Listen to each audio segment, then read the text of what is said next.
안녕하세요. 매일 성경으로 말씀을 만나는 시간 5분 메시지의 북악하늘교회 임명진 목사입니다. 오늘도 반갑습니다. 신앙생활은 때로 전쟁터의 삶에 비유되기도 합니다. 승리와 패배가 혼재된 전장의 상황은 긴장을 자아내기에 충분하죠. 항상 이기면 좋겠지만 최소한 궁극적인 승리를 우리는 쟁취해야 되겠죠? 하나님의 도우심이 절실하게 필요한 요즘이 아닌가 싶습니다. 오늘 함께 묵상할 말씀은요, 시편 60편 1절에서 12절까지의 말씀입니다. 실패와 고난에서 건진 1보 후퇴 그리고 2보 전진이라는 제목으로 함께 말씀 묵상해 보도록 하겠습니다. 이제 제가 본문 말씀 읽어보겠습니다. 하나님이여, 주께서 우리를 버려 흩으셨고 분노하셨사오나 지금은 우리를 회복시키소서. 주께서 땅을 진동시키사 갈라지게 하셨사오니 그 틈을 기우소서. 땅이 흔들림이니이다. 주께서 주의 백성에게 어려움을 보이시고 비틀거리게 하는 포도주를 우리에게 마시게 하셨나이다. 주를 경외하는 자에게 깃발을 주시고 진리를 위하여 달게 하셨나이다. 주께서 사랑하시는 자를 건지시기 위하여 주의 오른손으로 구원하시고 응답하소서. 하나님이 그의 거룩하심으로 말씀하시되 내가 뛰놀리라. 내가 세겜을 나누며 숫꽃 골짜기를 측량하리라.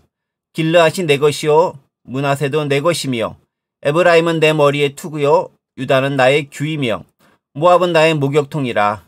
에돔에는 나의 신발을 던지리라. 블레셋아, 나로 말미암아 외치라 하셨도다. 누가 나를 이끌어 견고한 성에 들이며 누가 나를 에돔에 인도할까? 하나님이여, 주께서 우리를 버리지 아니하셨나이까?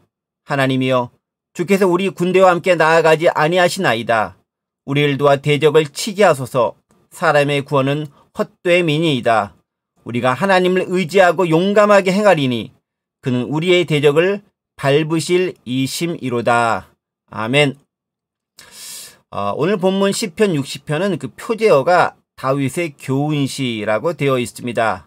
이 말은요, 후대 사람들에게 교훈을 주기 위한 시라는 것을 의미합니다. 자, 그렇다면 교훈을 어디서 찾을 수 있을까요? 우리가 일반적으로 교훈을 찾는 것은 성공담을 통해서 찾습니다. 물론입니다. 성공의 경험처럼 또 다른 성공을 보장해 주는 것은 없습니다. 성공도 성공을 해본 사람만이 할 수 있는 전유물이기 때문에 그렇습니다. 하지만 꼭 성공담에서만 성공을 찾을 수 있는 것은 아닙니다. 실패담에서도 성공을 찾을 수 있습니다. 정확히는 실패에서 찾는 교훈이 더 귀중한 교훈이 됩니다. 왜 그럴까요? 앞으로 발생할지 모를 실패를 성공으로 전환시켜주기 때문에 그렇습니다. 자, 오늘 본문의 배경은요, 사무엘하 8장에 나오는 사건입니다. 역시 표제에 다음과 같이 기록되어져 있습니다. 다윗이 아람 나하라임과 아람 소바와 싸우는 중에 요압이 돌아와 에돔을 소금 골짜기에 쳐서 12,000명을 죽인 때에, 즉 다윗이 에돔과 벌인 소금 골짜기 전투를 그 모티브로 하고 있다는 말입니다. 자, 그런데요, 사무엘하 8장을 보면 단지 다윗이 에돔과만 전투를 벌인 것은 아닙니다. 짤막하게 한 줄씩 보고 형식으로 사무엘하 8장을 보면 기록되어 있긴 한데요, 거길 보면 주변에 있는 많은 이방 민족들과 여러 차례에 걸쳐 전쟁한 기록들이 기록되어져 있습니다. 그들 모두 그런데 다윗에게 굴복당합니다. 즉 사무엘하 8장은 다윗의 승전사를 기록하고 있는 일종의 승전 보고서다라고 할 수 있습니다. 여기에는요, 다윗이 승리를 거둔 이방 민족들의 이름이 등장합니다. 블레셋, 모압, 다메섹, 소바, 아람, 또 아말렉, 핫단에셀 등이 나옵니다. 주변 민족들을 모두 초토화했고 싸우는 족적 승리한 것으로 보입니다. 엄청납니다. 자, 그런데 오늘 본문을 보면요, 분위기가 좀 다르다는 것을 알 수 있습니다. 승리를 거뒀다면 처음부터 기쁨과 감사의 찬양시가 나와야 되는데 본문은 그렇게 시작하지 않고 있거든요. 1절부터 보면 패배에 대한 안타까움이 역력합니다. 읽어볼까요? 하나님이여, 주께서 우리를 버려 흩으셨고 분노하셨사오나 지금은 우리를 회복시키소서. 버리다, 흩으셨다, 분노하셨다라는 단어를 사용하면서 뼈아픈 위기 상황을 토로하고 있음을 발견하고 있습니다. 3절을 보면 훨씬 실감나게 표현합니다. 주께서 주의 백성에게 어려움을 보이시고 비틀거리게 하는 포도주를 우리에게 마시게 하셨나이다. 그들의 현재 실존의 모습을 포도주의 비틀거리는 모습으로 묘사하고 있습니다. 그리고 이어서 회복시켜 달라고 간구하고 있습니다. 절망의 상황에서 하나님께 올려드리는 간구의 기도인 셈이지요. 그렇습니다. 지금 다윗은요, 실패를 경험하고 있습니다. 천하의 다윗도 전투에서 질 때가 있고 위기 상황을 맞을 때가 있다는 것이죠. 비단 왕이 되기 전에 사울에게 쫓기고 압살롬에게 도망다녔던 개인적인 실패만 있는 것이 아니라 국가 대 국가, 민족 대 민족의 싸움에서 패배를 경험한 때도 있었다는 겁니다. 그게 다윗의 실제 모습이고 실존이었다는 것이죠. 자, 그런데요, 바로 그럴 때마다 또 다른 위기 상황에 처할 때마다 다윗이 위기를 극복하고 승리를 얻을 수 있었던, 승리를 쟁취할 수 있었던 비법이 나옵니다. 그게 어디 나올까요? 6절, 7절, 8절입니다. 제가 한 번 더 읽어볼게요. 하나님이 그의 거룩하심으로 말씀하시되 내가 뛰놀리라. 내가 세겜을 나누며 숫꽃 골짜기를 측량하리라. 길르앗이 내 것이요 므낫세도 내 것이며 에브라임은 내 머리의 투구요 유다는 나의 규이며 모압은 나의 목욕통이라. 에돔에는 나의 신발을 던지리라. 블레셋아 나로 말미암아 외치라 하셨도다. 무슨 내용인가요? 다윗은 하나님의 말씀을 인용하고 있음을 알 수 있습니다. 하나님이 그의 거룩하심으로 말씀하시되 라고 6절이 시작하고 있습니다. 그렇죠. 다윗은요, 어떠한 위기 상황에서도 결코 하나님을 잊지 않습니다. 정확히는 하나님의 그 말씀과 약속을 잊지 않고 기억해냅니다. 그리고 그 약속을 기반으로 기도하는 것이죠. 다윗의 위대함은 바로 여기서 발견됩니다. 오늘 본문에 하나님의 약속이 어떻게 나타나 있습니까? 요단강 동서를 포함한 동족 이스라엘 전 지역, 이 지역은 물론이고요. 모압, 암몬, 에돔, 블레셋까지 언급됩니다. 이들 지역이 모두 하나님의 소유된 땅이라는 겁니다. 하나님께서 이들 모든 지역의 참된 주인이시라는 것을 의미하고 있고요.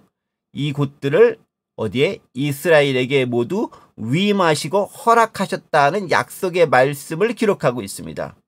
다윗은 바로 그 약속의 말씀을 붙잡고 기도하고 있는 거죠. 가끔 구약 성경을 보면 이런 어구들이 자주 반복되는 것을 발견할 수 있습니다.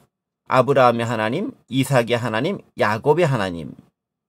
이들의 공통점 뭐냐면요, 당장 눈에 보이는 어떤 확실한 것은 없다 할지라도 하나님으로부터 약속을 받은 인물이었다는 데 있습니다. 그렇습니다.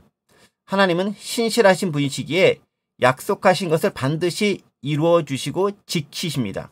우리 인간처럼 뭐 지켜도 그만 안 지켜도 그만, 뭐 힘에 닿으면 지키고 좀 모자라면 여기고 뭐 그런 종류의 분이 아니다라는 것이죠. 신실하신 분입니다. 때문에 위기 상황에서 우리가 할 수 있는 가장 확실하고도 빠른 기도의 응답, 그게 뭐냐면요, 비법은 뭐냐면 그 약속의 말씀을 붙잡고 기도하는 겁니다. 약속의 말씀을 붙잡고 기도할 때 하나님은 그 말씀을 근거로 기도를 들으십니다. 정확히는 기도를 들어주실 수밖에 없습니다. 왜? 하나님께서 하신 약속의 말씀이기 때문에 그렇습니다. 단지 우리가 기도했기 때문이 아니라 약속으로 말미암는 것이기 때문에 들으시고 응답하실 수밖에 없다는 겁니다. 결국 다윗은요, 본문 마지막 부분에서 이렇게 고백합니다. 12절 읽어볼게요. 우리가 하나님을 의지하고 용감하게 행하리니 그는 우리의 대적을 밟으실 이심이로다. 그렇죠. 다시 힘을 얻은 다윗은 하나님의 약속을 기반으로 나아가겠다고 다짐합니다. 그리고 그렇게 나아가는 다윗에게 하나님은 함께 하실 것이고 대적을 밟아 이기게 만드실 것임을 확신하고 있습니다. 그게 믿음이죠. 물론 실제로도 다윗은 사무엘하 8장에 기록된 것처럼 에돔을 완전히 물리칩니다. 본문 표제어에서도 밝히고 있는 것처럼 요압 장군이 에돔을 소금 골짜기에서 12,000명을 죽입니다. 사무엘하 8장을 보면 그 숫자가 좀 더 불어나 있습니다. 18,000명을 다윗이 죽였다라고 기록되어져 있습니다. 이거는요, 요압 장군이 거둔 승리가 12,000명이라면 다윗 군대 전체로 확대하면 18,000명이 된다는 의미입니다. 아주 대승을 거뒀다는 의미이죠. 그렇습니다. 우리가 사는 인생 항상 승리만, 성공만 있을 수는 없습니다. 때때로 패배와 실패, 좌절과 절망도 우리에게 찾아오기도 합니다. 또 예기치 못한 재난이나 또 재앙의 상황을 맞닥뜨릴 수밖에 없는 그런 때도 있습니다. 자, 그런데 그게 끝이 아니도 거기서 주저앉으면 그것으로 끝나는 것처럼 보일지 모르겠지만 바로 그때 우리가 해야 될 것이 있습니다. 하나님의 약속의 말씀을 기억하고 그 말씀을 바탕으로 기도하며 다시 일어나는 일입니다. 자, 그러면 하나님께서는 우리의 상황도 긍휼히 여기시지만 그 약속의 말씀 때문에라도 우리를 도우시고 그 상황을 이겨낼 힘과 도움을 우리에게 허락해 주십니다. 일보 후퇴의 상황에서 이보 전진의 상황으로 역전시킬 수 있는 분, 그분이 바로 우리 하나님이십니다. 말씀을 정리해 보겠습니다. 여러분, 삶이 요즘 쉽지 않은 때 아닙니까? 코로나로 여기저기서 어려움과 비명의 소리가 들려오는 듯합니다. 이럴 때 우리에게 더 필요한 것이 무엇이겠습니까? 약속의 말씀과 그 말씀에 대한 신뢰와 확신, 그리고 절망에서 일어나 믿음으로 한 발자국 나아가는 용기, 그게 바로 오늘 우리에게 진정 필요한 것 아닐까요? 그런 경험들이 쌓여서 우리는 조금씩 하나님의 사람으로 만들어져 갑니다. 혹 오늘 실패한 작은 경험들이 있습니까? 오늘 내 뜻대로 되지 않은 일들이 있습니까? 그것 하나하나에 너무 연연하지 마시고 이것을 바탕으로 궁극적인 승리를 쟁취해 나가실 수 있는 그러한 저와 여러분들이 되기를 간절히 소망해 봅니다. 잠시 기도하겠습니다. 하나님 아버지, 세상은 참으로 어렵고 힘듭니다. 우리는 때때로 원하지 않았지만 실패와 절망을 경험하기도 합니다. 그럴 때 우리는 하나님의 약속의 말씀을 붙잡습니다. 우리에게 익히 말씀해 주셨던 그 은혜의 말씀을 붙잡습니다. 그것을 근간으로 다시 일어나기 원합니다. 함께하여 주옵소서. 예수 그리스도의 이름으로 기도드립니다. 아멘. 오늘도 행복하고 즐겁고 활기차게 샬롬.